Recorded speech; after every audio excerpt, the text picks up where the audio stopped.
isionekane kabisa, lakini katika kumshukuru Mungu yote yawezekana. Amen. Wewe mwenyewe ni shahidi. Kuna vitu natamani vifanye kwa ukubwa sana, lakini vinaleta ugumu.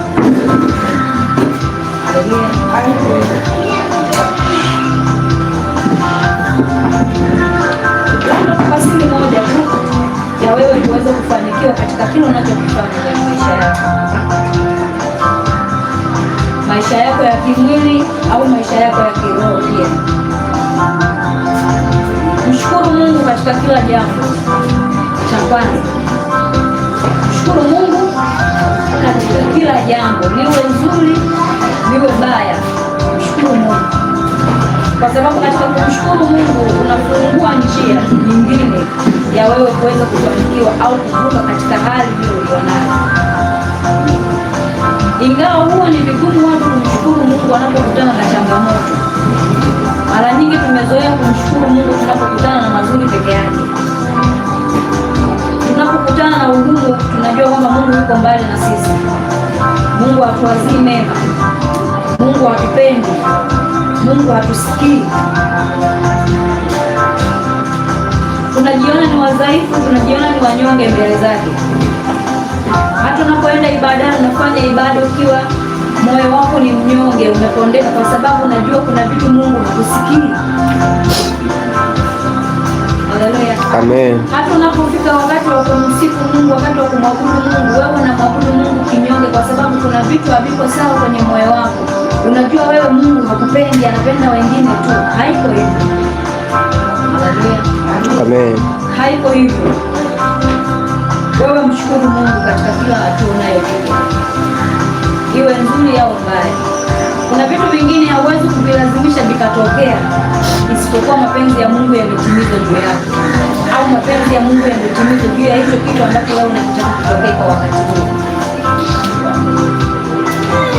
Ingekuwa kila kitu tunachotaka kinatokea kwa wakati ule, kila mtu asingekuwa hapa alipo leo. Kuna mahala angekuwepo, kuna vitu angekuwa navyo vikubwa tu, lakini tuko hivi kwa sababu kuna kitu ambacho kimejificha ndani yake kinachoitwa mapenzi ya Mungu kwa mwanadamu.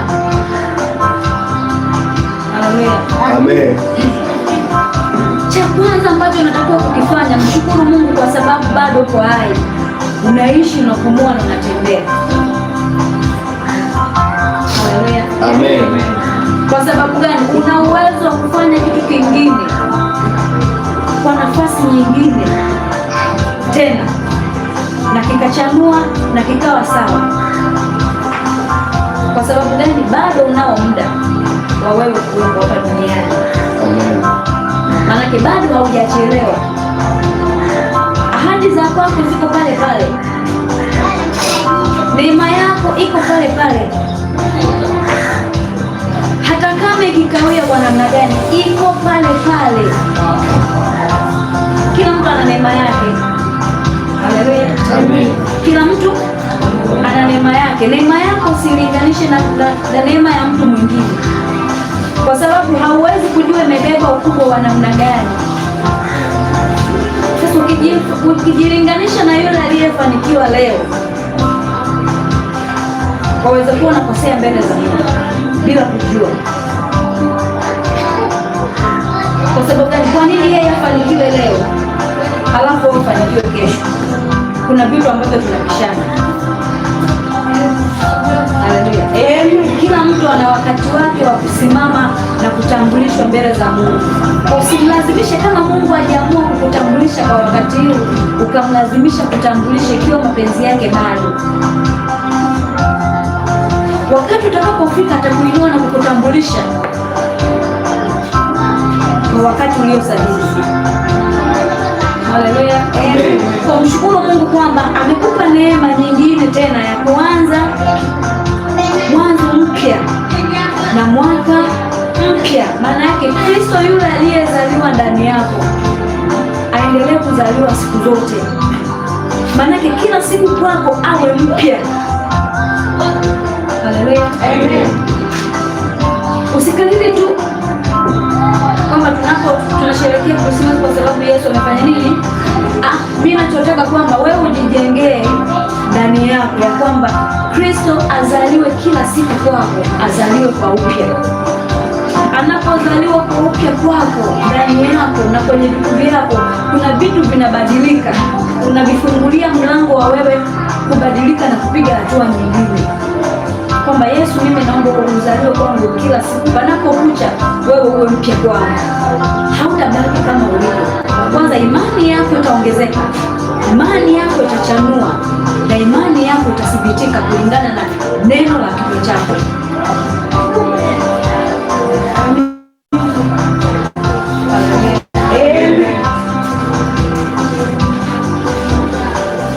Kwamba wokovu wangu uwe mpya kila siku unapokucha. Ninapokosea unionye, ninapoenda kinyume unionye, uonekane bora kuliko jana, kuanzia nafsi yako, kuanzia utusi mpaka unyayo, mpaka na mavazi yako. Amen. Hebu mshukuru Mungu katika kila jambo. Tujifunze kumshukuru Mungu, tupunguze kulalamika mbele zake, kwa sababu maombi ya mwenye haki Mungu anayasikia. Hata kama ukiinama ukashusha pumzi yako, Mungu tayari anasikia. Kwa sababu gani? Anaona sirini.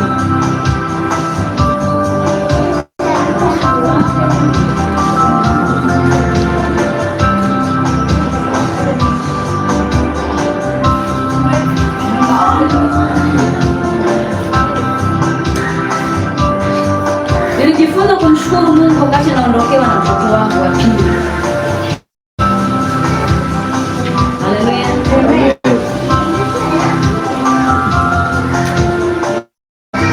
Nikajifunza kumshukuru Mungu kwa wakati ule ambao haukuwa rahisi kwangu.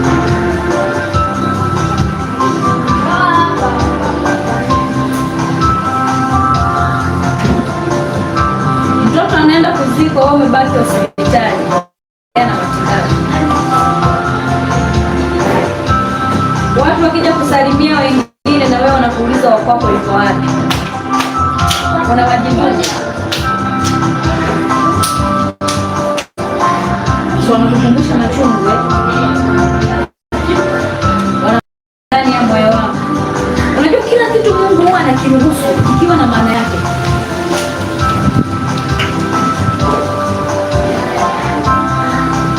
Waweza kuombea wengine Mungu akawarejesha, halafu akapita kwako na ukaomba Mungu akabaki amenyamaza. Anatafuta nini? Anatafuta imani yako. Kilichomfanya Ibrahimu akajaribiwa ili imani yake isitike mbele za Mungu ni nini? Mungu alikuwa anatafuta kwamba huyu mtu ni wa namna gani mbele zangu. Ingawa kila siku amekuwa mwaminifu kwangu, kuna kitu bado cha ziada na kitafuta kutoka kwake. Mungu anaweza kukutafuta wewe na vile ulivyo navyo, iwe ni watoto, iwe ni mali, chochote ambacho kiko cha kwako, Mungu anaweza kukitafuta kwa njia yoyote anayotaka yeye.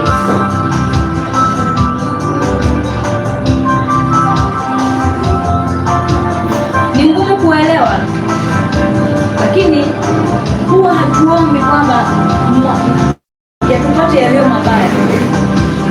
Kila yanapotokea hatujui yanatoka wapi, ila kila kinachokuja kina maana yake.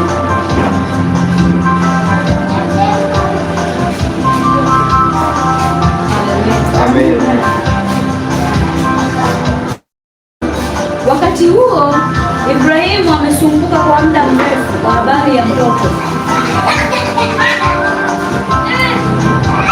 Halafu Mungu amemwaminisha kwamba atambariki kupitia uzao wake. Uzao wake utakuwa kama mchanga wa baharini. Haleluya. Na wakati huo hana chochote. mpaka anapita huku na huku, lakini bado hatima ya Mungu iko pale pale.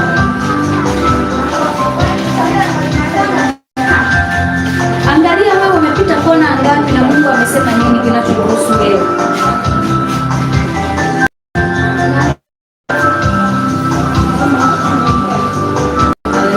Amen. Umepita kona ngapi baada ya Mungu kusema kwamba atakubariki?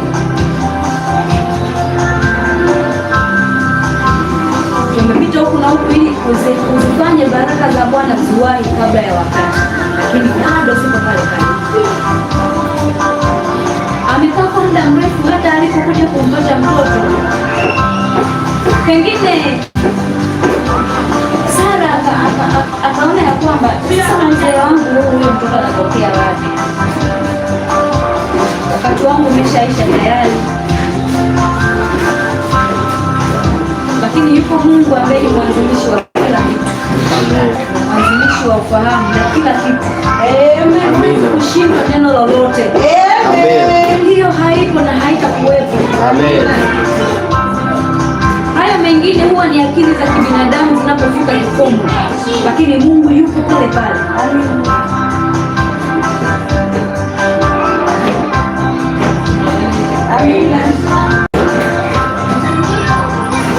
Wakamwambia majira kama haya utapata ni mwakani, utapata nini mtoto? Akacheka. Mimi anaambia Ibrahim mke wake kule, akacheka kwa maana haamini hata kile Mungu anachokizungumza kwenye ile familia.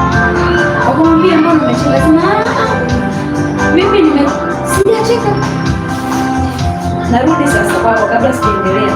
Kuna vitu vingapi ambavyo Mungu amezungumza nawe kupitia utumishi wake, alafu unaambiwa kinakuhusu wewe, alafu moyo wako unacheka, unasema angejua mtumishi. Ni mara ngapi umekuwa sawa? Tuseme tu kweli, kwa sababu ni mambo ambayo tunayaishi. Unaweza usicheke hadharani, lakini ukacheka moyoni kama alivyocheka sana, na Mungu akaona kwamba huyu anacheka. Mungu anakuambia kwamba amekuandalia mume mzuri, handsome. Alafu wewe umeomba zaidi ya miaka 10 na wamekuita mpaka na majina, na wewe mwenyewe ukajiita fungu. Kuna watu wanafanya kujiita fungu la 10 la Bwana.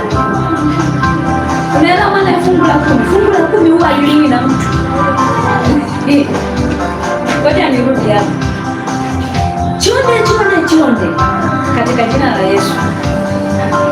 Hata kama unapita kwenye moto gani, Mungu alisema unapopita kwenye moto mkali hautateketea, kwa sababu yuko pamoja na wewe. Kinachokufanya uwe hivyo ni ile hofu ya kuona kwamba Mungu yuko mbali na wewe, bali unaiona ile changamoto ukiwa karibu na wewe. Maana unapopita kwenye majaribu, Mungu yuko pamoja na wewe. Hata kama amenyamaza, lakini yuko pamoja na wewe, hawezi kabisa kukuacha. Sasa kuna watu wakipita tu au wakiona wengine wamefanikiwa, wenyewe wanaanza kusema mimi kwa kweli sidhani kama nitafanikiwa.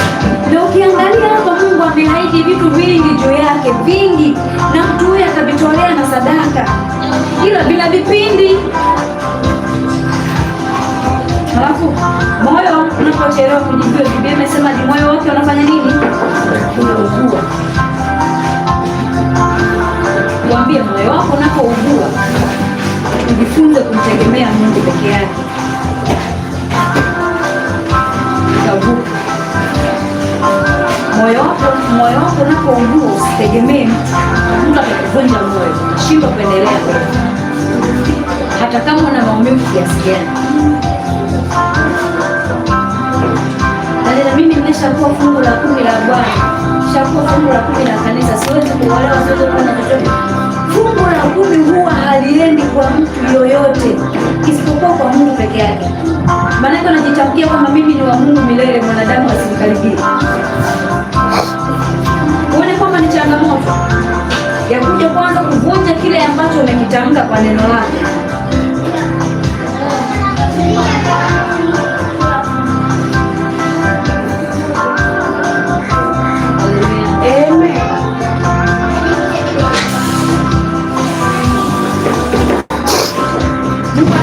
atakubariki na baraka zako hazitakuwa za kawaida, zitakuwa za kimataifa.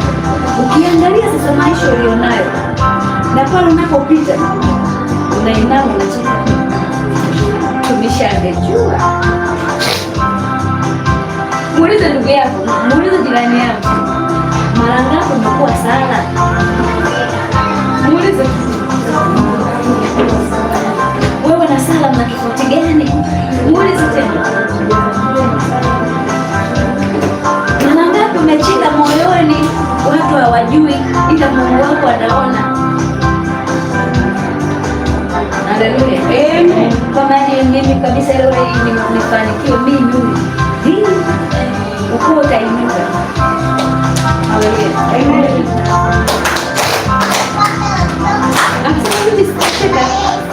Akasema tena uongo, na wakati amefanya nini?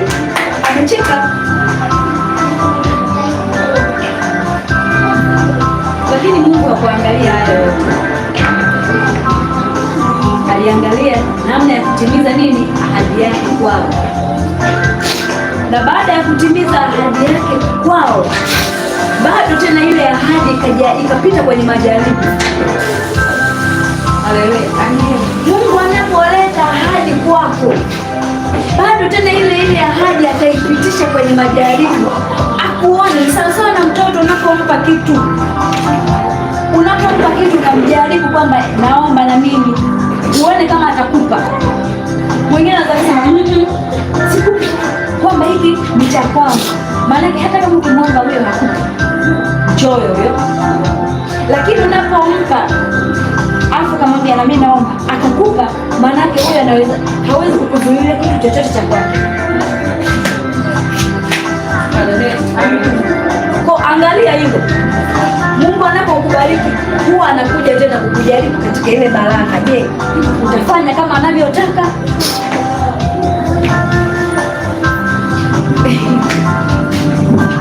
Mimi najua watu wengi wanaweza kusoma nielewe. Naombeni niwaambie kitu hiki.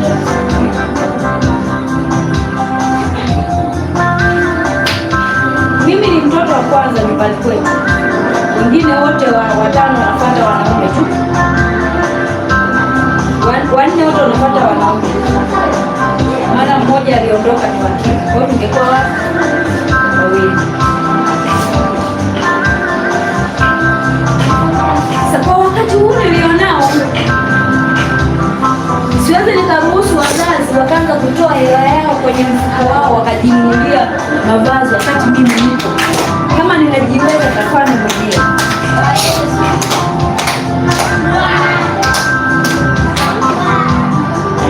Kwa sababu mimi navaliana na mama yangu. Kwa hiyo nikajikuta nimeshona nguo, nikafungua begi lote, alafu nikachagua nguo zote, nikatoa.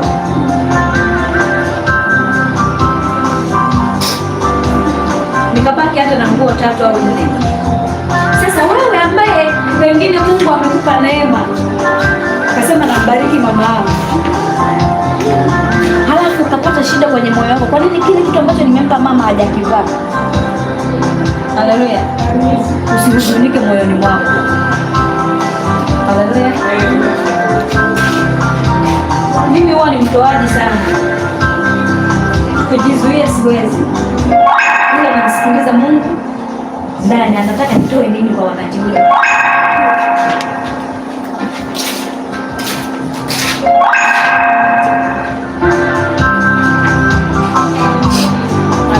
Amen.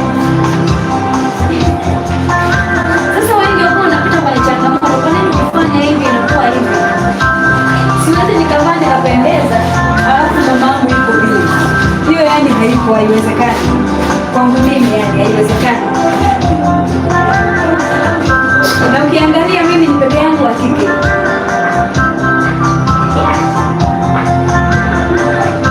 Naye mama kwao yuko peke yao wa kike. Bora yeye avae, mimi hata nisipovaa haina shida. Kwa sababu najua neno lake moja. Akisema mwanangu barikiwe, nimeshabarikiwa sasa. Hata kama ile baraka haijaanza kufanya kazi kwa muda ule, nimeshabarikiwa kabisa na nina amani moyoni. Hata kama ni kila mchicha na shiba, najua kuna baraka imetamka kule, niko vizuri. Amen. Nikikiona hiki ni kizuri, kinamfaa, naenda.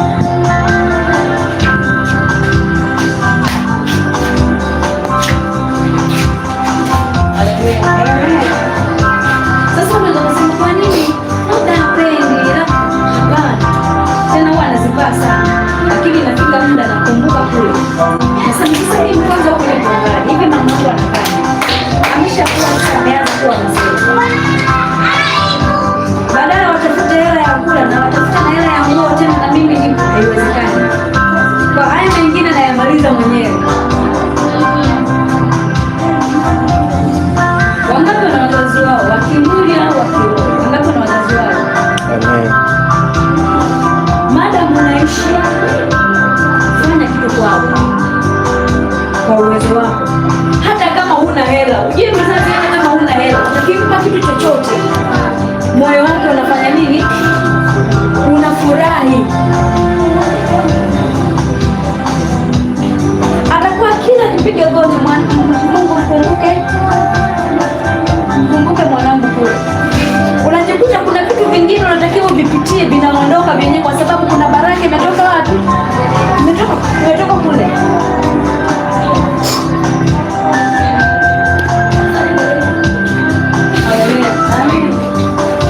Mungu akamjaribu Ibrahimu kupitia yule mtoto aliyemzaa. Kumbuka ni mmoja tu, alafu na Mungu anapita pale pale.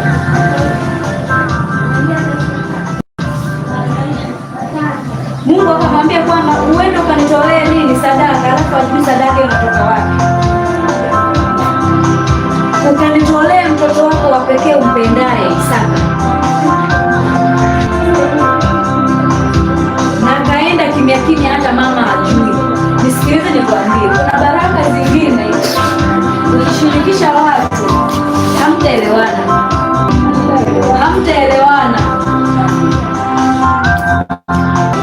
Huwa najifunza sana kutoka kwake.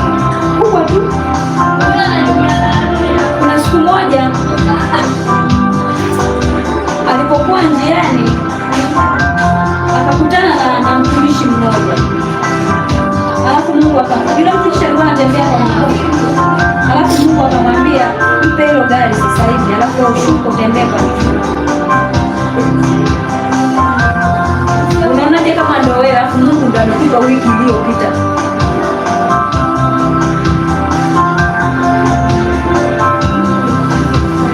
Sema gari umpe.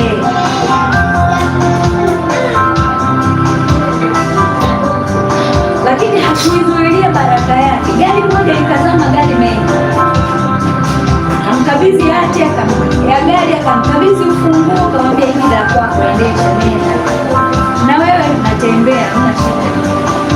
Amerudi nyumbani, anatembea, ameenda na gari, amerudi bila gari.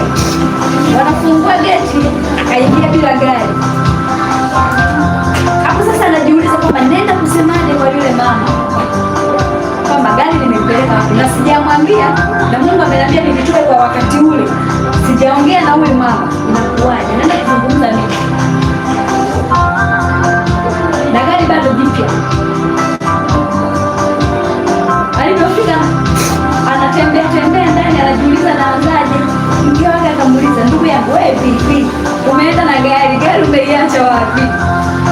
Hapo sasa zikaanza, unajua ikabidi awaambie kwamba nilikutana na mtumishi alikuwa anatembea kwa miguu, Mungu akaniambia nishuke nimpe ile gari. Akasema sasa ulikuwa unahangaika kusema muda huo kwa sababu gani? Ungenyoosha tu, mke wangu, nimefanya 1 2 3, nikakutana na mtumishi, Mungu ameniambia nimpe gari, nikampa, na Mungu atakubariki. Maana hakutegemea kama angepewa jibu kama lile. Maana mke wangu nasema kweli, basi tumshukuru Mungu na mambo yakaisha. Ungekuwa wewe ungefanyaje? Muulize jirani yako, ungekuwa wewe ungeendeleaje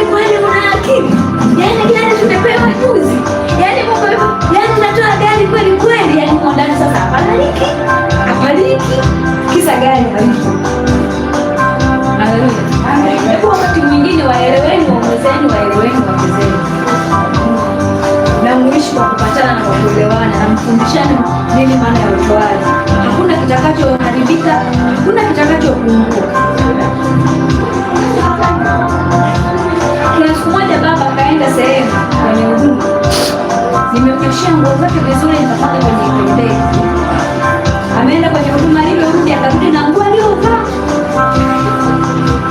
akarudi na t-shirt aliyovaa.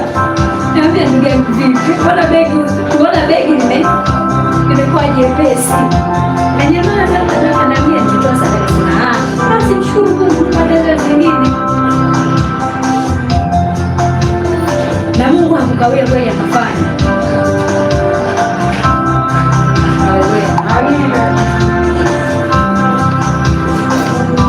Ni kitu cha kuelewana tu.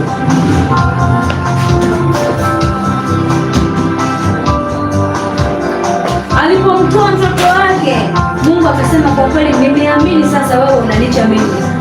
Kuna kitu Mungu anakitaka kwenye maisha yako ili ajiridhishe kwamba mwanangu yuko pamoja na mimi. Haleluya. Amen. Kuna ugumu ambao wewe unaupitia, Mungu kuna kitu anatafuta kutoka kwenye maisha yako. Ajiridhishe pamoja na hayo yote unayokutana nayo kwamba mwanangu yuko pamoja na mimi.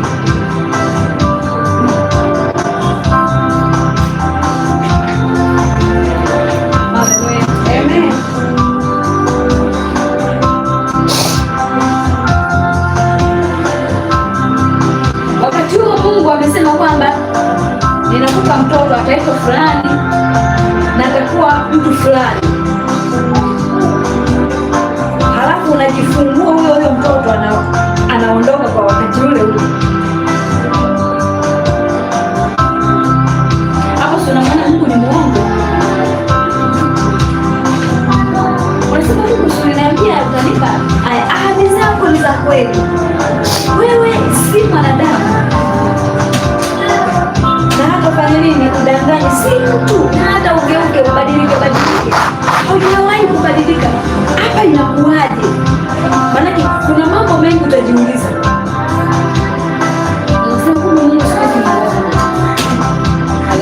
Amen. Mungu anaweza kukichukua na kukileta tena kwa njia nyingine. Anaangalia nini? Moyo na uaminifu wako. Wakati wamebeba, wanaendelea, wamepeleka, wanaenda kuzika, mimi nimebaki. Daktari ananiambia usipopunguza pressure huko ndani hautoki. Maanake huamini kile unachokiona kwamba yaani mwanangu kweli na ameenda kweli, mwanangu kweli. Ukimwangalia hivi unajua huyu ataamka muda wowote. Hilo lishaenda. Na wakati huo tulikuwa tunaombea watoto wengine wanakaa sawa. Maanake Mungu anakupitisha mahala ili ujue maumivu ya wale wengine wanaokutana na kile kitu wanakuaje, ili wakati mwingine ukisikia taarifa yoyote kwa mtu yoyote imetokea, wewe wa kwanza kumtia nguvu, kumtia moyo kwamba hauko peke yako. Kuna wengine walipita kama ulivyopita wewe, lakini bado Mungu yuko pamoja nao. Endelea mbele.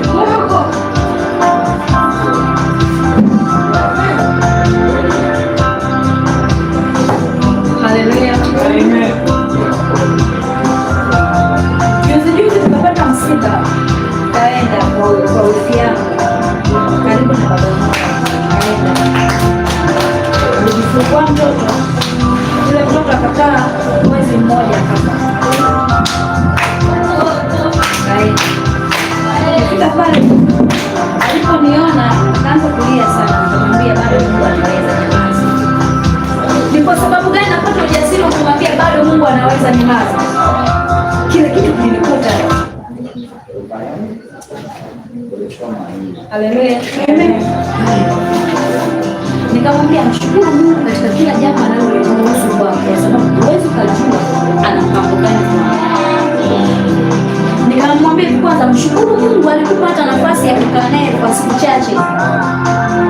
Ukamnyonyesha na kila kitu. Kuna wengine tulipomaliza kujifungua kutoka kaondoka, wakaenda kuzika, wengine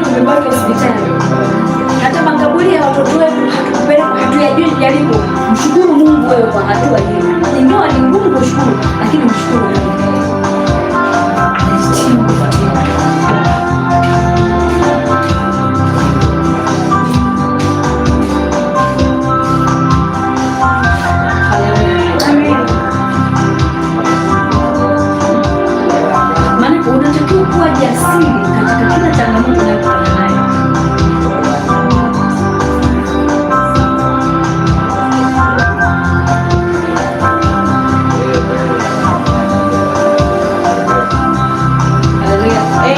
Unaonaje kama hapa ukanikuta? Ni kweli mambo yale huwa hayazoeleki, lakini Mungu anasemaje? Msilie sana kama watu wa mataifa, mtajisahau mpaka mkamkufuru Mungu. Ni changamoto ambazo watu tunakutana nazo, ndivyo ilivyoandikwa, hatuna namna. Lakini kupitia zile changamoto tunamshukuru Mungu, kupitia zile changamoto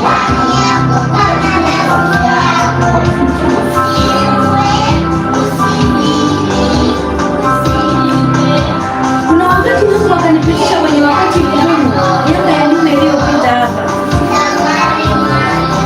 Wakati huo mtoto wangu wa kiroho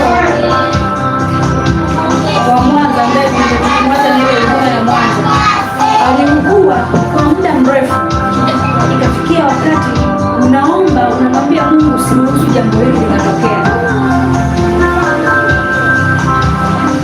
Alafu wakati huo sasa maneno yanaendelea kama yote.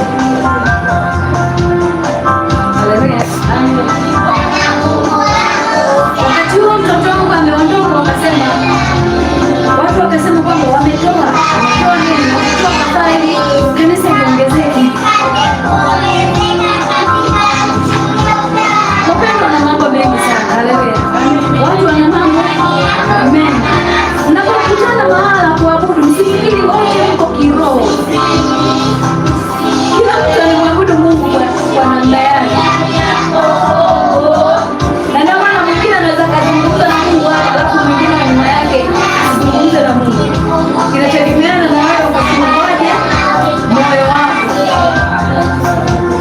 Nikisema sawa, haina shida, namshukuru Mungu kwa sababu kwa neno lao pengine kanisa litaongezeka sana, lakini wewe ndio unajua ukweli wa kile unachopitia.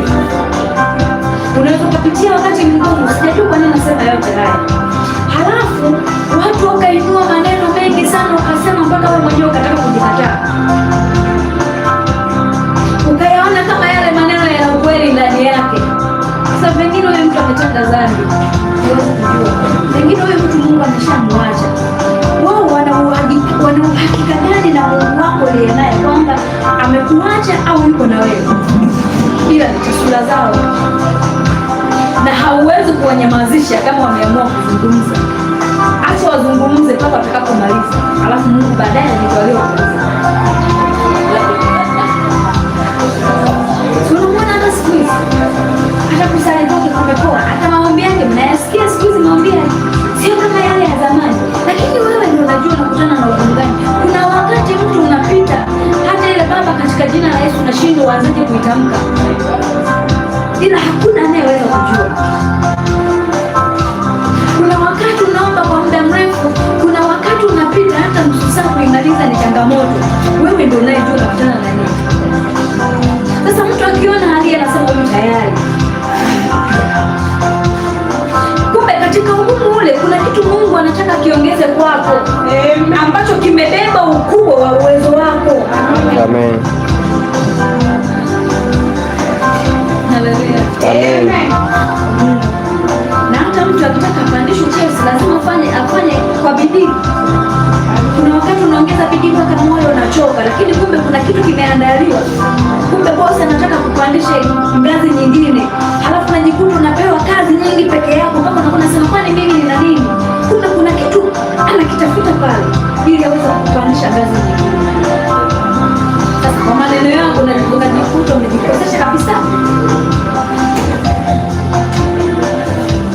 Nikasema sawa. Wakati huo yule mama anaumwa, mnaomba kama hamuombi. Nakumbuka tulikesha kanisani usiku tunaomba kwa ajili yake. Tumeomba, niliona maono. Alikale sasa nilikuwa ni mjamzito. Nikaona amezungukwa na madokta, alafu dokta amechukua wembe. Alafu ule wembe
maana na mafanikio makubwa ya baadaye, ambapo maana hiyo kwa sasa haiwezekani na haionekani kama inafaa.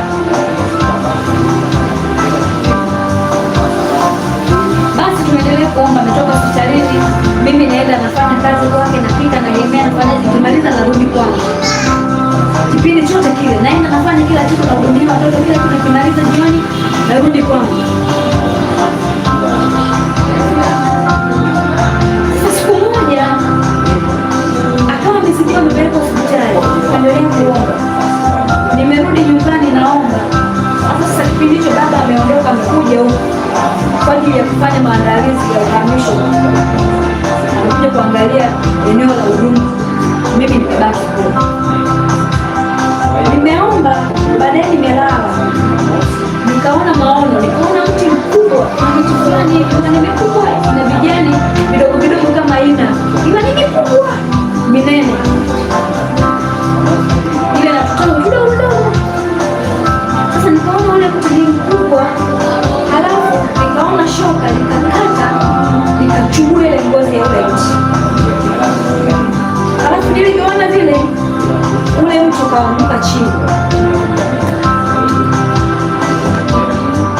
Manake pale Mungu alikuwa ananiambia kwamba huyu anafanya nini? Anaondoka. Ni mtu mkubwa sana kwenye ulimwengu wa roho, lakini kwa lile jeraha alilokatwa linafanya nini? Linamuondoa.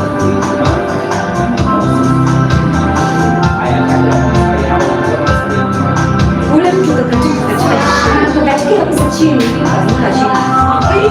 Nikatoka kwenye ile maono, nikampigia simu baba, nikamwambia sema tuendelee kuomba, maana sioni mambo mazuri. Sijakaa vizuri, watoto wanakuja wananiambia mama fulani tayari amefariki.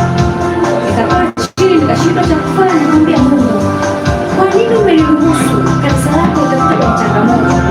Haikuchelewa, akasema tayari wametoa na yeye ili huduma yao inayoenda kuanza ndio ifanikiwe, kuwe haraka. Akasema tayari Mungu, nilikwambia uniepushe haya, lakini umeyaruhusu kiwa na maana yao. Akasema basi acha wafanye nini, acha waseme. Na wakati huo mimi mwenyewe ndio niliyeondoka. Wakati umefika wa kwenda kumchukua kule, mimi mwenyewe ndio niliingia mpaka mochwari, maiti zimejaa, tunamtoa kwenye zile friji, na mimi mwenyewe ndo niliyemuosha kwa mkono wangu. Pasipo hofu yoyote. Ukimwangalia unafikiri kwamba amesinzia tu, ataamka. Alikuwa amesuka nywele, nikaanza kufumua zile nywele moja baada ya nyingine na kumchana na kumbalisha vizuri. Ametulia, utafikiri ataamka, lakini ndio ameshaenda. Hakuna namna. Maana kuna kitu Mungu huwa anaviruhusu tuvipitie akiwa na maana ya baadaye. Na kwenye ule msiba, mimi tena ndo nimesimama nikahubiri. Haikuwa rahisi kama unavyofikiria. Na kwenye huo msiba na watu wengine wakaokoka, Mungu akanipatia matunda. Kila kitu kina maana kwenye ulimwengu wa roho. Hata kama kwenye ulimwengu wa mwili hakiko sawa, hakiwezekani, lakini Mungu anaweza. Mshukuru Mungu, haijalishi maneno unayoyasikia. Wewe mshukuru Mungu.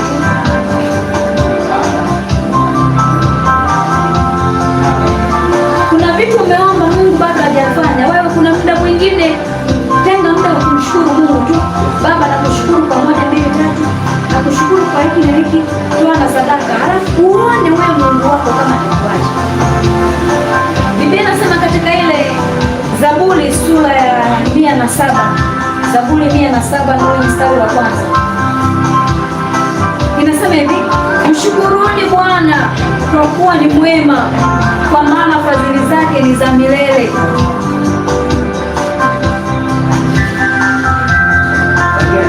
Haleluya. Amina. Mshukuruni nani? Bwana kwa kuwa ni nani? Ni mwema. Kumbe yeye ni mwema. Katika changamoto zote tunazokutana nazo, yeye bado ni mwema. Yeye bado bado anatenda.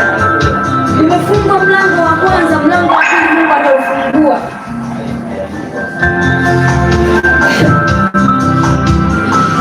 Haleluya, amen. Kwa sababu kila kinachokuja kwenye maisha yetu kina mlango wa kutokea. Kimepitia mashariki, kitatokea kaskazini. Haleluya, amen. Hata kama mlolongo utakuwa ni mrefu, lakini lazima kifanye nini? Kitaondoka tu. Usije ukajiona wewe ni dhaifu mbele za Bwana. Wewe ni mtu mwenye nguvu, ila haujijui kama una nguvu.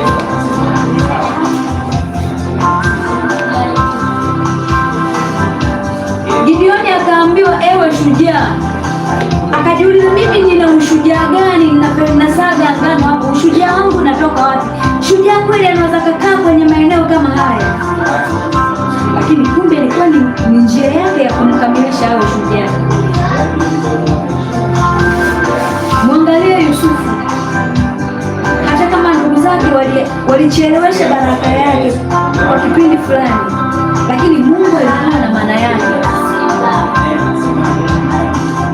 Kuwa makini na wale watu wanaokataliwa majumbani mwao. Kuna kitu ambacho wamebeba si cha kawaida, ambacho hakionekani kwa macho ya nyama. Cheki maisha yako yalivyo mpaka sasa hivi. Umekutana na nini?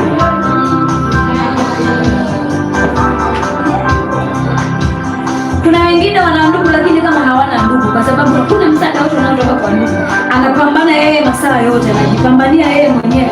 Ajua anavaa nini, ajua anakula nini, ajua anakunywa nini, ajua anaishije, na watu wapo na ndugu wapo. Wewe sio wa kawaida. Kesho yako ni bora kuliko leo yako. Amen.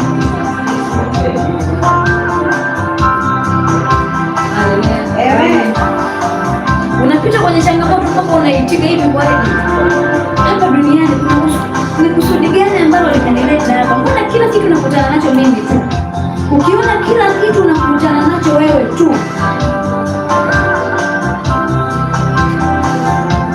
kuna kitu Mungu amewekeza ndani yako. Amen.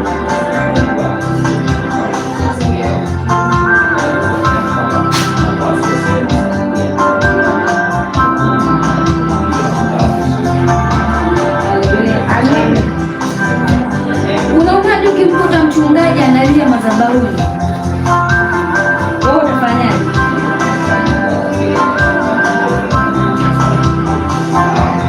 Analia, anasema Mungu ameniacha, machozi yanatiririka.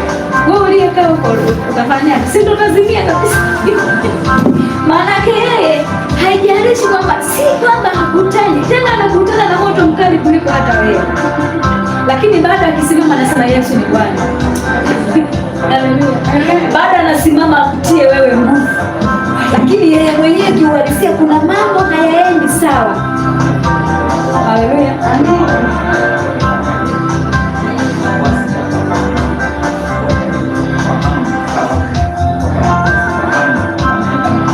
Unakuta huduma ndo hivyo na familia ndo hivyo, kila kitu kinamwangalia yeye. Bado picha namwangalia yeye, kila kitu kinatupwa kwake. Jana nikawa naomba, nikawa namwombea mtu fulani, nimemwombea huyo mtu, baadaye nikajiona niko kwenye kajumba kako kama jangwani. Juu kuna vijumba vya kawaida tu vile vya kizamani, kameenda kama raundi fulani hivi, kameezekwa kwa juu tu kama jangwani hivi, na kuna vijumba vingine vya mbalimbali. Sasa nikatoka kwenye ile nyumba, nikawa naenda mbele.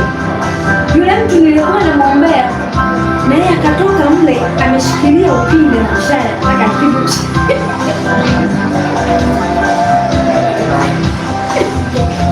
Anataka nishone mshale, nikasema huyu nikisoma mawazo yake, huyu mmoja atanitungua mshale. Maanake mtu anataka kupiga mshale, maanake anataka kuua, si ndio?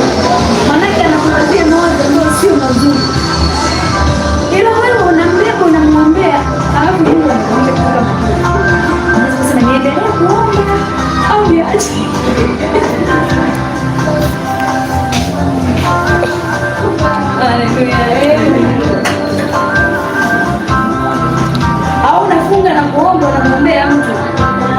anakuja live, anakuja na kutukana, kuanzia leo ukae pembeni na mimi nikae pembeni, kipita huko lakini nipite huko, na umefunga siku 7 kwa ajili yake au siku 3.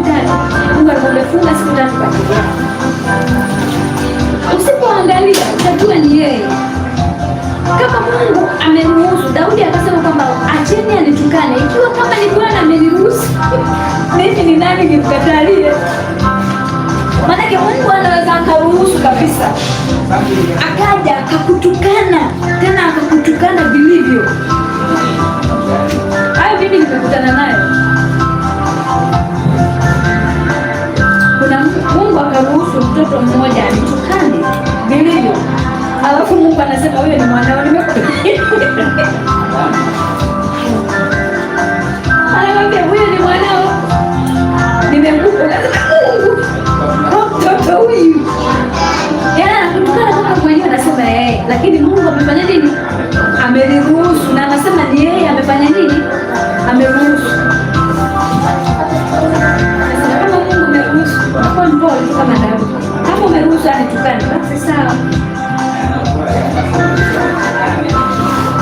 Mimi ni nani hata nikatae?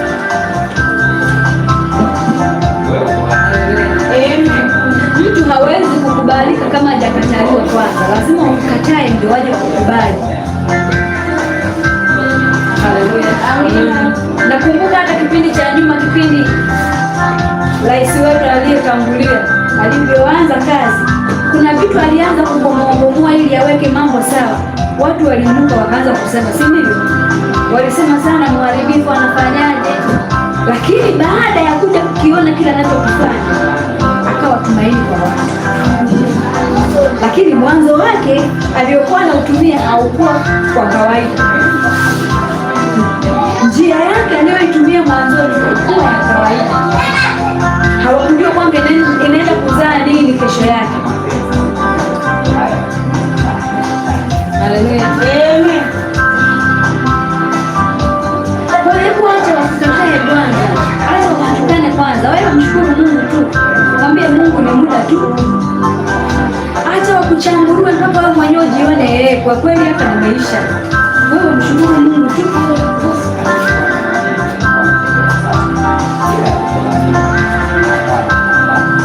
Kwa sababu wewe sio wa kwanza kupita kwenye hali hiyo. Kuna waliotutangulia walipita kwenye hali hiyo, lakini na bado walisimama wakashinda, na sisi tutasimama tukashinda. Amen. Alipokuwa anasema kwamba ulimwenguni mnayo dhiki, alikuwa na maana ambayo pengine kwa wakati ule hawakuelewa anachokizungumza, kwamba jitieni nini, jipeni moyo. Ulimwenguni mnayo dhiki na mambo mengi. Mimi nimeushinda na nyinyi mtafanya nini? Naye kuna vitu ambavyo alitufundisha, alivivumilia ambavyo havikuwa vya kawaida, lakini baada ya hapo alifanya nini? Alishinda. Kikombe alichokinywea na nyinyi mtafanya nini? Mtakinywea, lakini bado ushindi uko pale pale. Amen.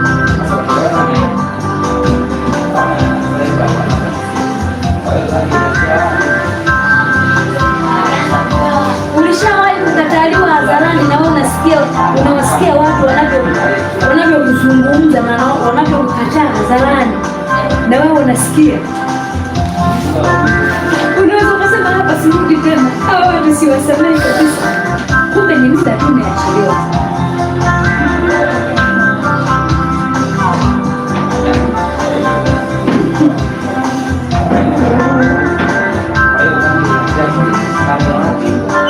Nimejifunza kumshukuru Mungu katika hali zote, kwenye maumivu makali na hali ya kawaida.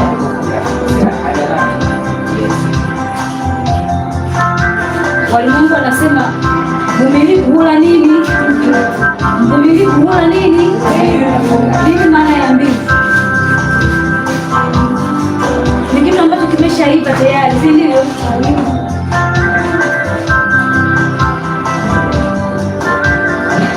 Sungura aliposhindwa kuzikamata zile ndizi akasema za kazi gani kwanza mbivu hivi?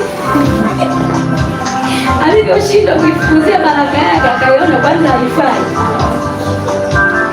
Kumbe ilikuwa ni swala la muda tu. Ifukuzie baraka yako mpaka uhakikishe umepata. Ukiendelea naseme hivi, na waseme hivi waliokombolewa na Bwana, wale waliokombolewa na mkono wa mtesi. Atawakusanya kutoka nchi zote, mashariki, magharibi, kaskazini, kusini, waliotangatanga jangwani katika njia ya nyika. Hawakuona mji wa kukaa, walio njaa, walio na kiu, nafsi yao iliyokuwa ikizimia ndani yao, wakamlilia Bwana katika ziki zao, akawaponya na shida zao. Haleluya. Haijalishi umepita wapi na wapi, Mungu bado yuko upande wako. Mungu bado hajakuacha. Nisomee Wathesalonike wa kwanza sura ya 5 na ule mstari wa 18. Wathesalonike wa kwanza sura ya 5 mstari wa 18. Biblia inasema shukuruni kwa kila jambo. Shukuruni kwa kila jambo. Maana hayo ni mapenzi ya Mungu kwenu. Maana hayo ni mapenzi ya Mungu kwenu katika Kristo Yesu. Kumbe katika kumshukuru Mungu kuna mapenzi ndani yake yaliyojificha kwa ajili yetu.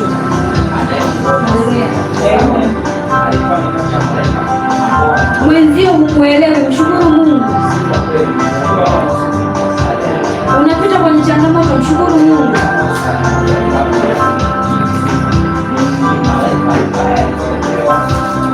Pengine muda wako kuolewa Mungu ameuweka miaka kadhaa ifike ndo Mungu akupe wa kwako. Wewe unataka uende kinyume na kile alichokiweka. Kama ni adui linajulikana tu, lakini kama kuna mapenzi ya Mungu ndani yake, hata kama tungeombaje, lazima mapenzi yake yatatimizwa tu, kwa sababu Mungu ni Mungu wa kanuni, ni Mungu wa taratibu, anafanya kama apendavyo.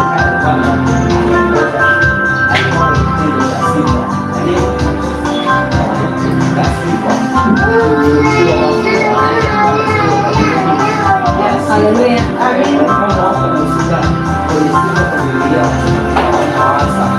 Sio kwamba tunapomwita tunafikiri kwamba yeye hasikii. Anasikia tena vizuri mno, na anatuona tena vizuri mno, na kesho yetu anaijua vizuri mno kuliko hata sisi tunavyojijua.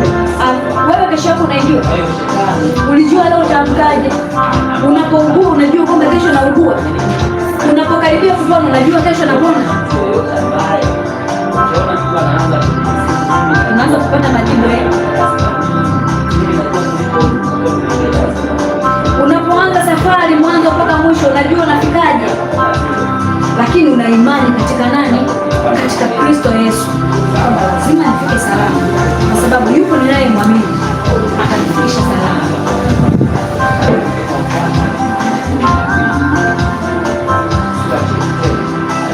Ngoja nikupe dawa hii ambayo mimi inanisaidia mpaka sasa, naendelea kuchanua. Ukikubali utafika mbali sana. Mimi ni mtu ambaye nilikuwa naumia sana kuliko kawaida. Haleluya. Amen. Nilikuwa nachukua lile neno la kwamba mpende jirani yako kama nafsi yako. Unampenda kwa upendo wote, kwa kuzidi ufahamu wako. Lakini kumbe Mungu anasema kila kitu fanya kwa kiasi.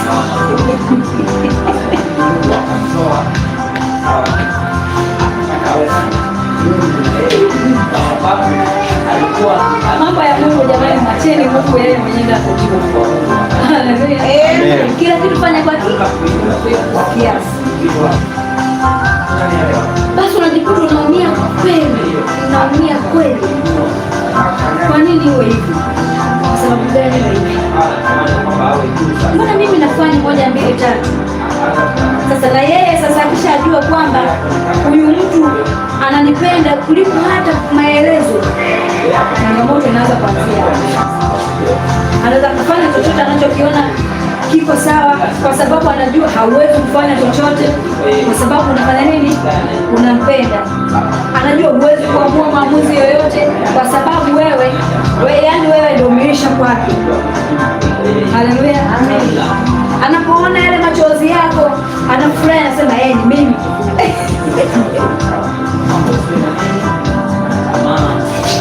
Tunaweza kusema sisi wengine tunaliliwa, maanake kile kitu yeye anakifurahia, anafurahia yale mateso ambayo anampatia mwenzie. Amen. Wewe huli mwenzie, yani ndio furaha yake. Anakosea anavyoona, kwa sababu anajua utamsamehe tu, kwa sababu huna njia nyingine, kwa sababu nampenda kwa dhati. Anashindwa kujua kwamba kuna kesho, kwamba moyo wako ukisema sasa it is over,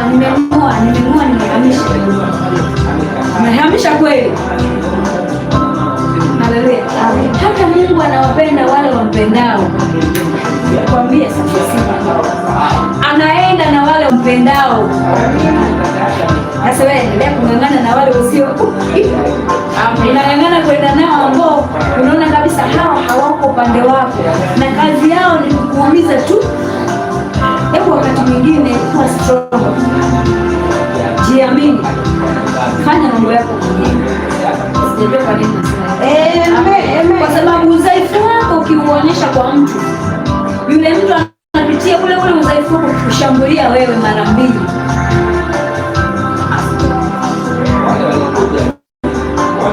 Mungu alinipa siri nyingi sana za nini watu wanajiua, kwa nini wanafanya moja mbili tatu.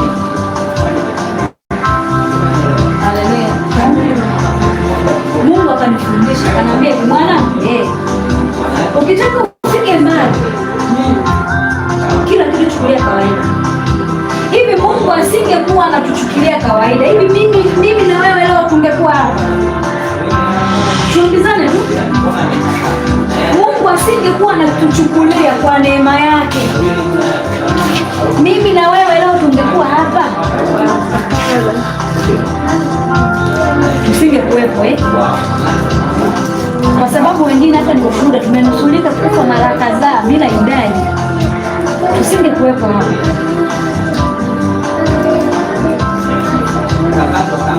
Haleluya. Tunafanya mambo ambayo sio mazuri, yamejificha, lakini Mungu bado anakuambia wewe, niko pamoja na wewe. Kuna vitu Mungu ambavyo amekuambia uvifanye na hujavifanya, lakini Mungu bado neema yako iko juu yako, neema yake iko kwako. Mungu asingekuwa mvumilivu kwetu, nafikiri ilikuwa ni habari nyingine. Akasema kwamba kila kitu kichukulie kawaida, usijali vitu vidogo vidogo visivyokuwa na maana. Usitaki kila kitu kiwe kwenye mstari wake. Mungu akanambia hivi, haiwezekani watu wote wakawa kama wewe unavyotaka. Sasa kama yeye anasema hivi, mimi ni nani? Na yeye ndio mwanzilishi wa hawa, kwamba haiwezekani wakawa wote kama unavyotaka, hivi wanyoke tu hivi kwenye mstari, wanyoke tu, haiwezekani. Akanambia hivi, kuna mengine unatakiwa yapuuzie, ujifanye kama huyaoni kabisa, hayajatokea, ili kesho yake iwe njema. Huwa ni ufunguo ambao Mungu alinipa. Maana yake unakuwa unapambana, unasaidiwa na malaika na mashetani, sawa? Haleluya. Kwa usifuatilie vikosa vidogo vidogo, vitakukosesha mambo mengi.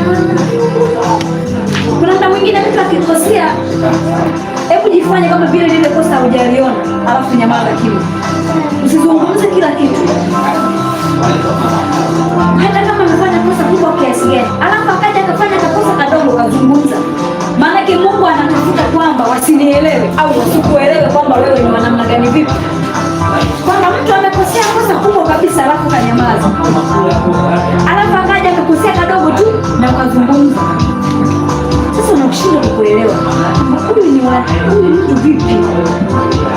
nilikosea hivi, mbona nikusema, mbona leo kikombe kimeanguka tu na amezungumza.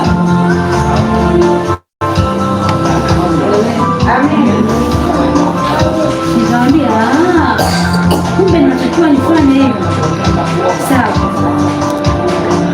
Nikamwambia Mungu, peke yangu siwezi, nisaidie wewe uliyesema, na nikalitolea sadaka ili iwe kama anavyotaka. Juzi naambia Mungu asante, umenisaidia sana. Kwa mtu anaweza kufanya mambo yake, umemwangalia tu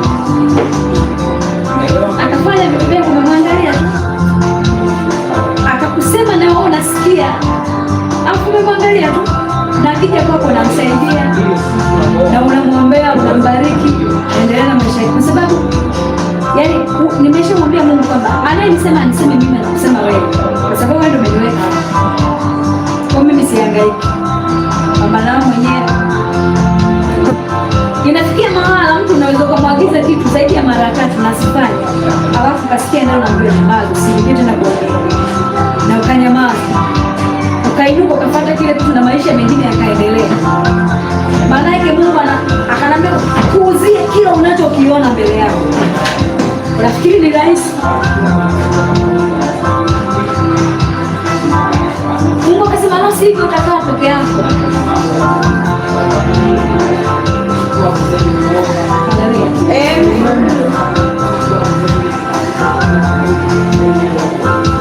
Hebu na Mungu na wewe wakufanye hivyo, kwa sababu ukiwa hivyo utafika mbali. Hakuna kitakacho kuhuzunisha, hakuna kitakacho kuumiza, kwamba leo atakaye kuja huyu sawa, akisema mimi naondoka sawa, unambariki, unamwambia Mungu akutangulie, safari njema. Anaondoka anaenda na kukusema kwamba 1, 2, 3, unasema sawa, Mungu akubariki, sababu ulikuja kwa kipindi chako kimeisha. Mungu akusaidie endelea na maisha mengine, yaani kila kitu kwako ni sawa, wala hautaumia, hautasononeka, hautajisumbua kujiuliza kwa nini 1, 2, 3, halafu unabaki na Mungu. Sasa kwamba Mungu, wewe ukiniacha ndio shida inakupatia, ila wanadamu wakiniacha hapo nimeshavuka, sina shida. Wewe ukiwa upande wangu utaleta watakaokuwa upande wangu.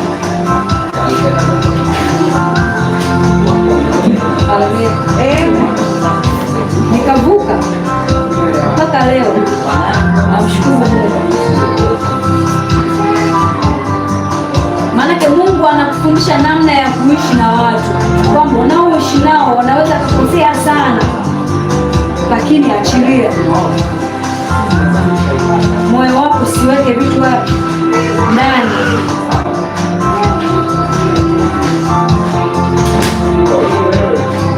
Kama nisome andiko la mwisho,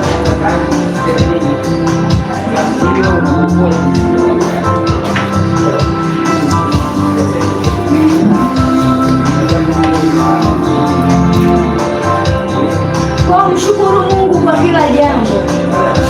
Umekula haujala, mshukuru Mungu. Umepungukiwa, wewe mshukuru Mungu. Mambo yako huyaelewi, wewe mshukuru Mungu. Watu huwaelewi na hawakuelewi, wewe mshukuru Mungu. Wameondoka upande wako, wewe mshukuru Mungu. Wamepunguza upendo kwako, wewe mshukuru Mungu.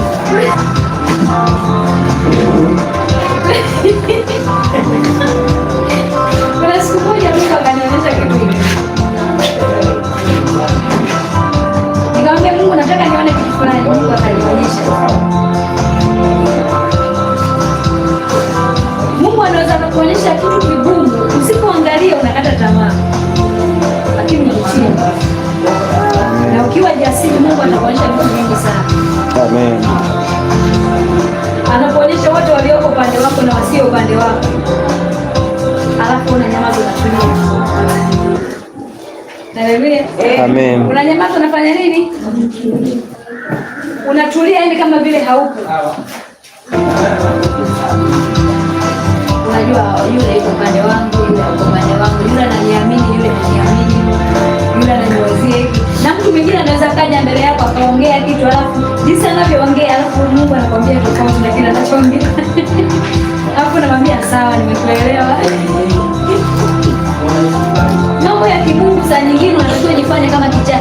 Kichaa huwa hajijui kwa sababu nafsi yake iko mahala, na wewe jifanye kama ujielewe, kwa sababu kuna mtu anayeishi ndani ya nafsi yako, yuko Kristo ndani yako anayekuongoza wewe. Haujiongozi peke yako. Anaweza kupita hapa yuko uchi na akisimama akakuangalia, wala hana shida. Utakayeona aibu ni wewe, sio yeye.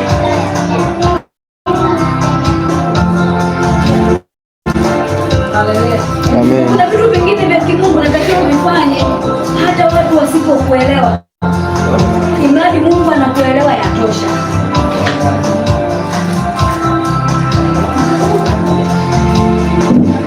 Mimi wakati uchumba wangu wa kwanza umeharibika, Mungu akanambia, na wazazi wangu wakanipa tena, babangu ananiambia, mwanangu, ongeza muda wa kuomba, usiangalie hiki kilichotokea, ongeza muda wa kuomba. Wewe na Mungu, Mungu na wewe, wewe na kanisa, kanisa na wewe. Sikuwahi kuacha kwenda kanisani, sikuwahi kuacha kufunga, naendelea kuomba.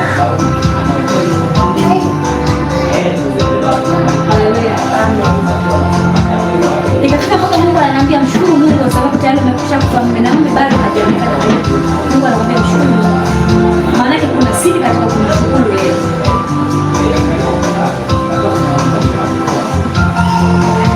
Alafu sasa watu wakaanza wanajifanya ni watoto wa walokole, hawatembeaji, hawazururi, utaona na wenyewe watazalishwa tu. Nikasema ndio maneno wanayoyasema yeye. Wao wanasema na Mungu atasema. Sema sawa, amen. Wengine wanatamka kabisa, wanawasikia watu wa walokole wanajifanyaga waendagi kwenye majumba yao. Sisi tumelelewa na tuende kwa jirani kwenda kupiga story, ilikuwa ni marufuku. Na geti halipo, ni nyumba tu ambayo haina geti. Maana geti unajitengenezea mwenyewe. Muda mwingi nilikuwa natumia kuomba na kulala kama sina kazi. Basi nikienda labda nimeenda kusuka, nikirudi ndani sasa wakiangalia yale mazingira wanaona kama vile tumejipenda, lakini kumbe sisi kuna vitu ambavyo tunaviepusha vikubwa tu, na mpaka leo tunaendelea. Naweza nikakaa ndani wiki nzima, majirani wakajua sipo, kumbe niko ndani nimetulia tu. Sasa siku ambao sasa tunaenda kuwapelekea kadi ya harusi, wakabaki jamani, mbona watu hawatembei? Imekuwa kuwaje? Wachumba wametoka wapi? Njia za Mungu hazichunguziki. Unaweza ukawa mahala fulani umejituliza na umetulia, Mungu akatengeneza njia ambayo wewe hata huijui, akakufanyia muujiza, wakakufuata mpaka kule uliko. Kwa sababu nuru ya Bwana ikiangaza kwako, hata aliye wapi anakuona. Nuru ya Yesu iliangaza kumtambulisha kwamba kuna mtoto amezaliwa mahala fulani, nyota iling'aa, na ile nyota ikawaongoza mpaka pale alipozaliwa, na ikawa hivyo kwako. Amen. Haleluya. Amen. Na ikawa hivyo kwako. Amen. Nyota yako ikaangaze gizani, kwenye giza nene, watu wakaione nyota yako. Amen. Mungu akalete watu wazuri kwako kwenye maisha yako. Amen. Haleluya. Amen. Wakashanga kadi ya harusi, mchango ya harusi, wakanyamaza kimya. Kila ukipita kimya, hamna maneno tena, maana yake hapo Mungu amewafunga. Na kwenye harusi wakaja na zawadi wakaleta. Amina. Tena wanacheza, wanafurahia, wamesahau kule wale walioyazungumza kule. Mwanadamu siku zote huwa anasahau. Anataka kukataa leo, kesho Mungu akikuinua, Mungu anasema ukimpendeza Mungu sana, huwa inafika mahala njia zako wanakupatanisha wewe na adui zako. Wale waliokuwa wanasema wanakuja wanasema hakuna mtu mzuri kama wewe, na wakati mwanzo hawakuwa upande wako na walikuwa hawataki hata kukuona. Kwa sababu gani? Umempendeza Mungu, umempendeza yeye.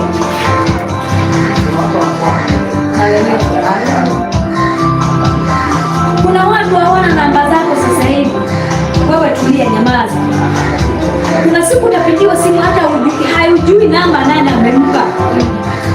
Watajitambulisha kwamba mimi ni fulani fulani, na wakati kipindi kile ulivyokuwa unapita wanakuona wa kawaida, hawana hata haja ya kuomba namba zako, kwa sababu hawaoni chochote ambacho unaweza kuwasaidia.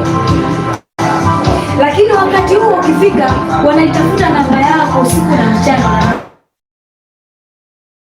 wanatamani sema ningepata hata namba yake tu. Lakini roho yako sasa, kila kitu kina makusudi yake. Usichoke kumsubiri Mungu aliyeweka ahadi kwako. Usichoke kumuita Mungu aliyeweka ahadi kwako. Wewe kuwa mwaminifu, mwambie Mungu, mimi nakuwa mwaminifu kwako, na wewe uwe mwaminifu kwako. Kuna siku Mungu akatengeneza njia ya mimi kufanikiwa. Nikatoka nyumbani kwetu, kila kitu kipo, lakini nikaenda kufanya kazi za ndani.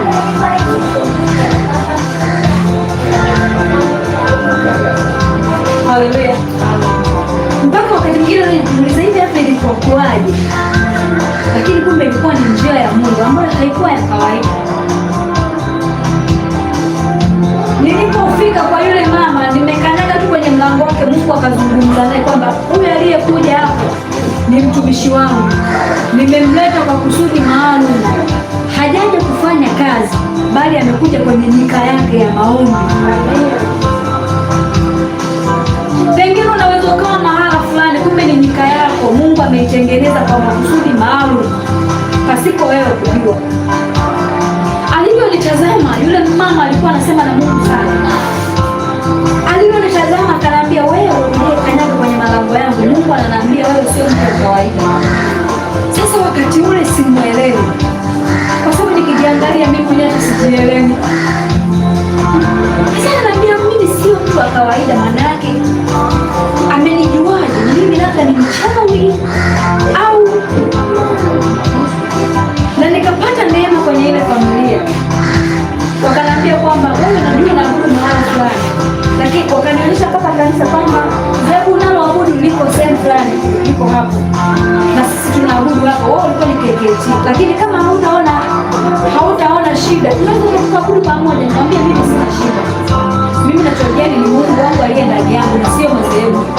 Naweza nikafika mahali popote nikaabudu kama nilivyokuwa naabudu, pasipo shida yoyote. Sibadilishi na dhehebu.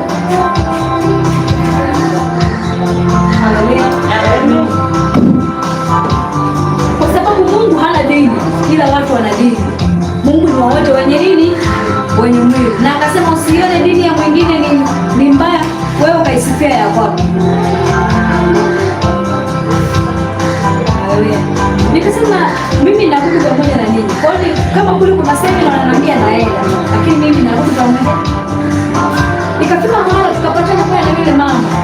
Tukao tunaomba mle ndani, maombi hayaishi. Anaenda anawaambia mpaka watu kanisani, jamani njoni mumuone mtu aliyeko nyumbani kwangu. Mungu ameleta mtu ambaye sio wa kawaida. Kwa unajishangaa nyumba tu inajaa, unajiuliza vipi? Alafu unaita, jamani huyu ndio dada, moja mbili tatu, niwaambie haujui kinachoendelea. Haleluya. Nakuja kutoka kwenye ile familia ilikuwa ni shida. Bwana Yesu asifiwe. Amen.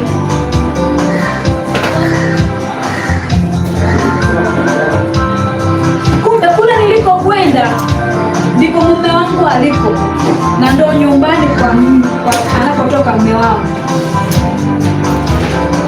kasoro mitatu.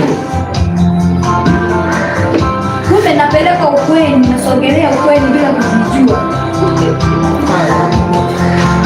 Haleluya. Muulize mwenzio, hapo ulipo uko wapi? Pengine Mungu amekuleta hapa kwa makusudi, kuna baraka zako somewhere. amekusogeza, unajisikia tu moyoni, nataka kwenda sehemu fulani, kumbe ndiko kuna baraka yako. Kwa nini moyo wako unawaka tu, nataka kwenda mahali fulani, nataka kwenda mahali fulani? Kumbe kuna mtu kula naomba, hata ulala, hata usinzie na wapendwa, unajua kuomba, hata usinzia, hata upata usingizi, damu ya Yesu ilete, hata kuwa na amani. Na maombi ya kipigo kama mwenyewe naitika wabe, unasema tuniende, tunajikuta tunakosana mpaka na ndugu. Kuna maombi ambayo mimi haya maombi niliombewa ya kunitoa nilipokuwa kuja nyumbani, ndio nikajua sababu kuna maombi.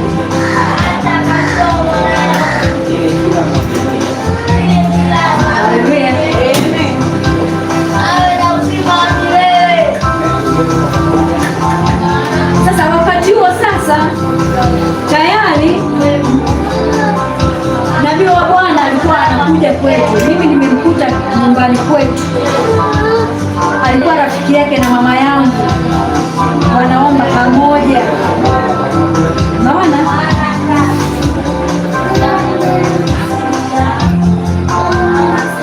rafiki yake na rafiki wa mama yangu wanaomba pamoja maombi, wanashirikishana na sadaka, wanatoa na sadaka, ila hajui kama ataoa pale, na mimi sijui kama ndo yeye. Mungu akaanza kufanya connection taratibu, mpaka siku moja Mungu ananiambia, chukua simu ya mamako, chukua, kuna namba imeandikwa Yohana ipo mwishoni, chukua ile namba. Naambia Mungu, nachukuaje mimi simu ya mamangu, nichukue namba hiyo? Namba naichukua naipeleka wapi? Naambia tuchukua simu, chukua, kuna jina limeandikwa fulani. Nikija mama akija kujua nimechukua namba, naipeleka wapi?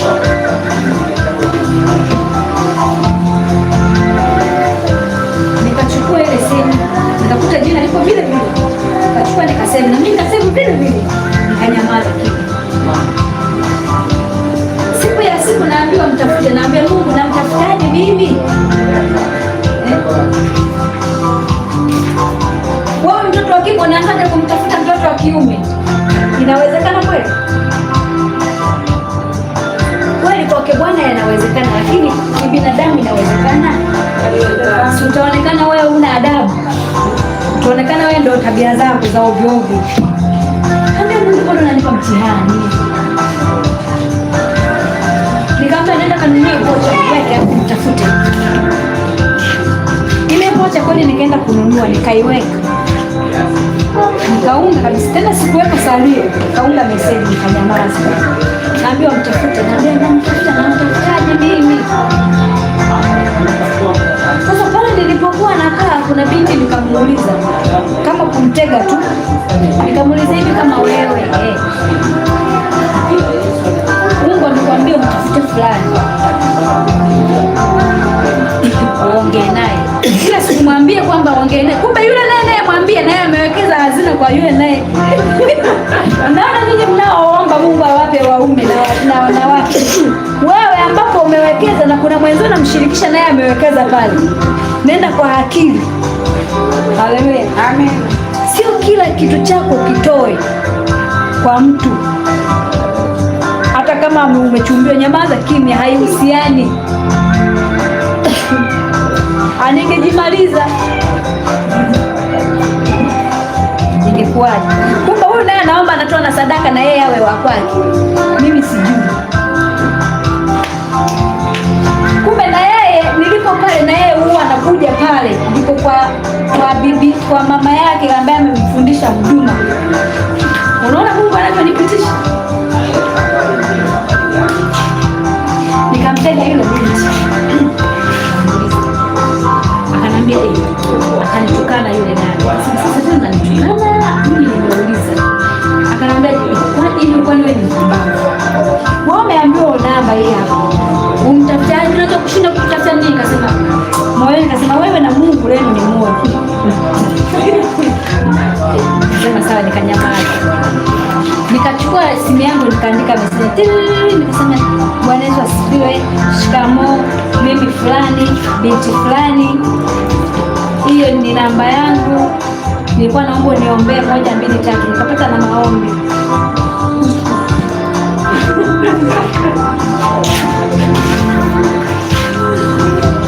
Nikapata na maombi, utakuwa unaniombea moja, utakuwa unaniombea. Kumbe na yeye anajiuliza kwamba namba ya yule dada nitaipata lini? Jinsi mama yake alivyo mkali na jinsi tunavyomheshimu, naendaje kuomba namba kwa wale watu wanaambizana sasa na kina Michael ambao ndo mashemeji zangu sasa hivi lao moja, kwamba tunaipataje ile namba?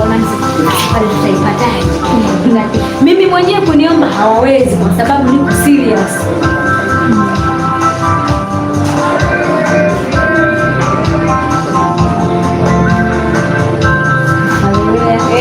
Kuna wakati mwingine usichekicheki tu ovyo,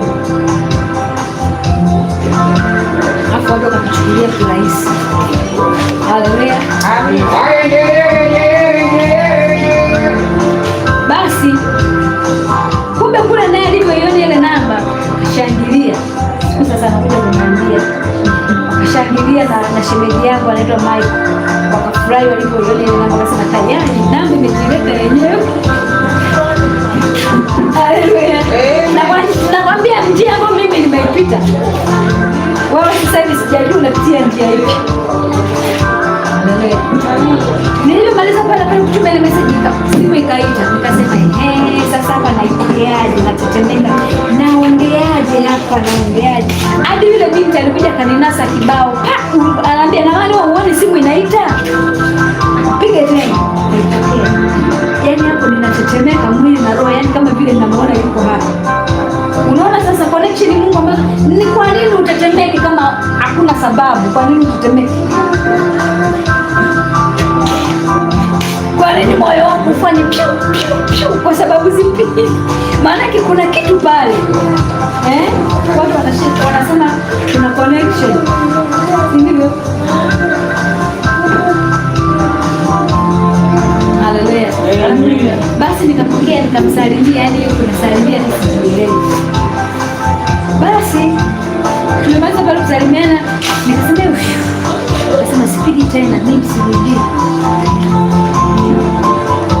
Na uzuri kweli nilikuwa sipigi, situpi message. Labda nitafute yeye. Hapo mama hajui. Amenyamaza kimya. Tumeendelea.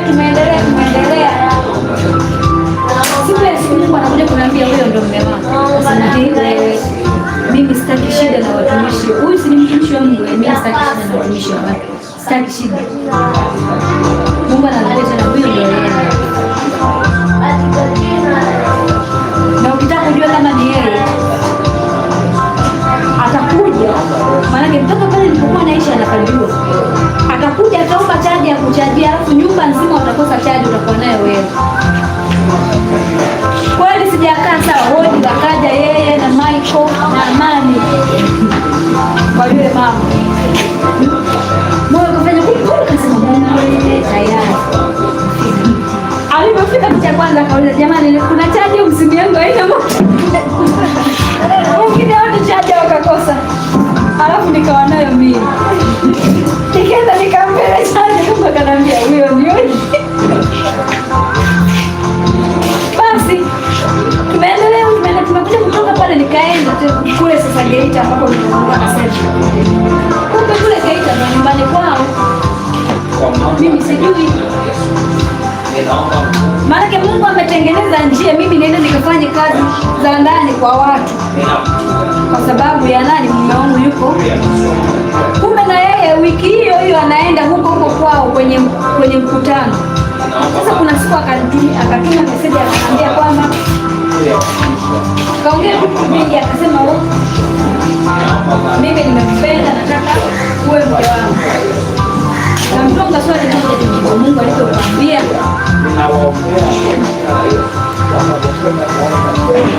Lakini mimi najua mwanzo mwisho. Ndio Mungu alipokuambia. Akasema hapana, sio kusema ni Mungu ameniambia, ni akili zangu. Mpaka leo asisahau yale maneno, ni akili zangu. Ila mimi ninajua. Basi nilikuwa namuuliza maswali mpaka anasema basi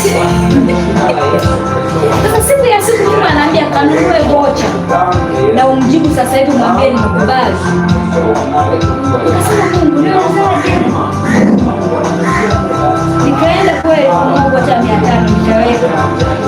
Kaunga meseji wasalio. Kaweka. Kumbe wakati huo anaambiwa ni mjibu. Kule yeye ameshajiuliza maswali na anaenda kufanya huduma sasa. Hiyo. Maana ili akafanya huduma kwa amani anatakiwa apate jibu lake. Sasa ile nilipotuma meseji nikamwambia sawa, nimekubali. Kumbe ndio yuko njiani kwenye gari anaelekea kwenye huduma. Aliona simu yangu inaingia akasema tayari hapa nimeshakutana na maswali. Sasa hapa najibu nini? Alivyokuwa ananiambia sasa kwamba angechukua ile simu angesoma, kama ni swali angezima simu wiki nzima mpaka malize huduma ndio awashe simu. Alipokutana najibu kwamba nimekubali kwa maelezo yake, sasa akapiga kelele kwenye ile gari. Sasa alipopiga kelele na wapendwa walionao wakasema tumisha amekuaje?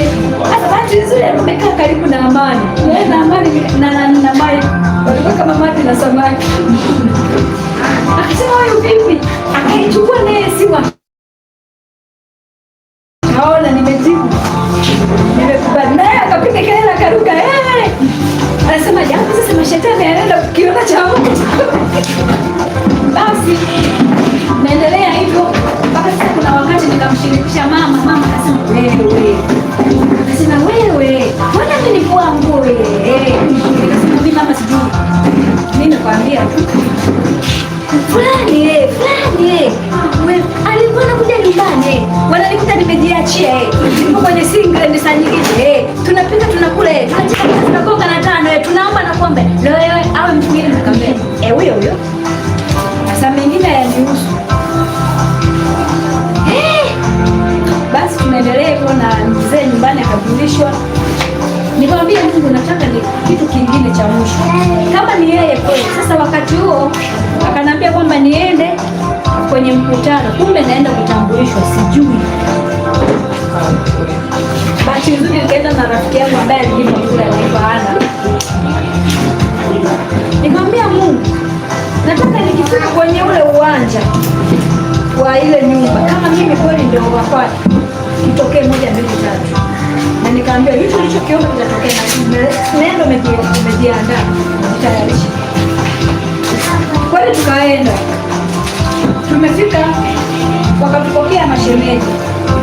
Shemeji wa kwanza ni yule ambaye sasa hivi ameokoka anaitwa Isaya mchungaji. Alivyoniona tumeenda wawili. Alivyonitazama tu akasema yani ni wewe. Nikamwambia ni wewe umenijuaje? Huyu anasema hamna ni wewe. Sasa wewe unajulikana tu ni wewe. Nasema tayari. Sasa tutajuana mbele kwa mbele twendeni. Kama ni mimi au ni wewe tutajua mbele kwa mbele. Ile nimeshuka kwenye bodaboda nimekanyaga ule uwanja. Kile nilichokisema katoka pale. Nikamwambia Mungu sana. Yatosha sasa nimeshajiridhisha. Na ile hali ilinichukulia mpaka nikaenda kulala hospitali kwa siku hii. Kwa sababu gani? Mungu anasema mara moja. Sasa na mambo ya Mungu anasema mara moja mimi kwa siyajui. Kwamba Mungu anasema mara moja na mara ya pili kwa mtu asiye. Sasa mimi hayo yote nilikuwa siyajui. Haleluya. Basi ndio ikawa hivyo mpaka ikawa hivyo. Amen. Kuna muujiza wako mahala. Mungu anaujua. Hauwezi ukajua kwamba ni kwa nini uko hapo ulipo. Unatafuta nini hapo ulipo? Na kwa nini uko hapo? Kwa mpango upi? Mungu ana mazumuni yake. Mwacha afanye kama anavyotaka. Acha mapenzi ya Bwana yatimizwe kwenye maisha yako. Amen. Mpe nafasi, fungua moyo wako, mpe nafasi, mwambie Mungu mapenzi yako yatimizwe kwangu na mapenzi ya adui yatikishe. Amen. Haleluya. Mwambie Mungu mapenzi yako yatimizwe kwenye maisha yangu na mapenzi ya adui yaniepuke yateketee. Haleluya. Amen. Simama mahali.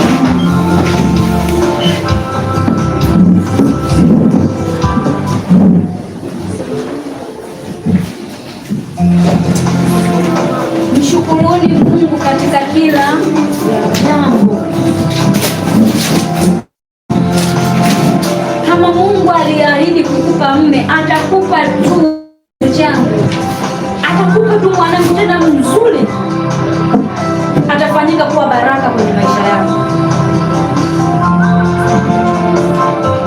Atakupa tu.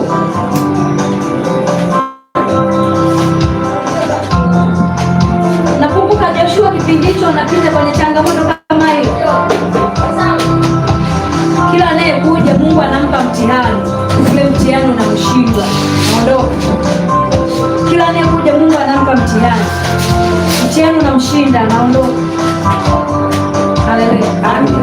Kama Mungu anajua wewe utakuwa ni mke wa mtumishi, kuna vitu atakupitisha vilivyobeba utumishi. Haleluya.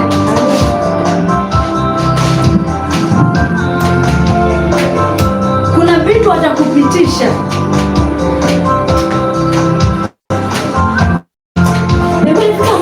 Mtoto anakata tamaa, naambia endelea, wewe sio wa kwanza. Kuna neno moja ambalo nilikuwa namwambia hivi, ukiona mtu ameondoka kwako ujue hastahili. Angekuwa anastahili asingeondoka kwako. Unamwambia acha mlango huu umejifunga, unafunguka mwingine. Amen. Naambia wewe endelea kumwamini Mungu. Fanya kazi ya Mungu usiku na mchana. Kama hautafanya kesho, na Mungu atafanya kwako. Na Mungu wangu ninayemtumikia hatakuacha. Kwa kila siku nakaa na mtoto naimba, namjenga moyo, namjenga moyo, namjenga moyo. Unaambia wewe ni wa thamani kuliko unavyofikiria. Wewe ni mtumishi, tena ni mtumishi mkubwa. Hauwezi kupewa kitu ambacho hakiki kwenye maisha yako. Atakupa kile cha kufanana, ili mtakapofanana huduma ya Mungu ikamilike. Haleluya. Kwa hebu acha Mungu afanye kwako.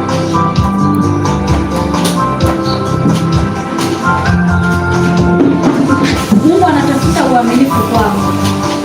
Kuna watu wanajifunza kupitia wewe. Haleluya. Amen. Kuna mapito ambayo wewe unayapita, watu wanajifunza kupitia wewe.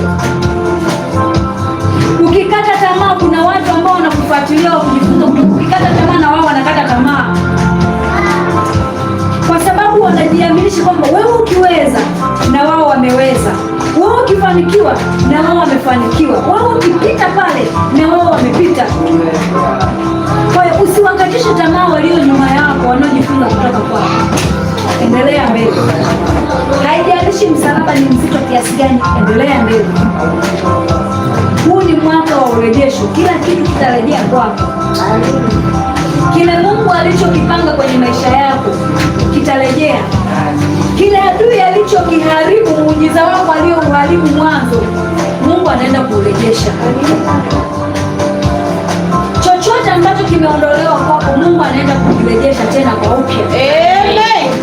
Usitoke kwenye njia yake, endelea kumuita, endelea kumuomba. Yeye anasema nila yake ni laini na mzigo wake ni mwepesi.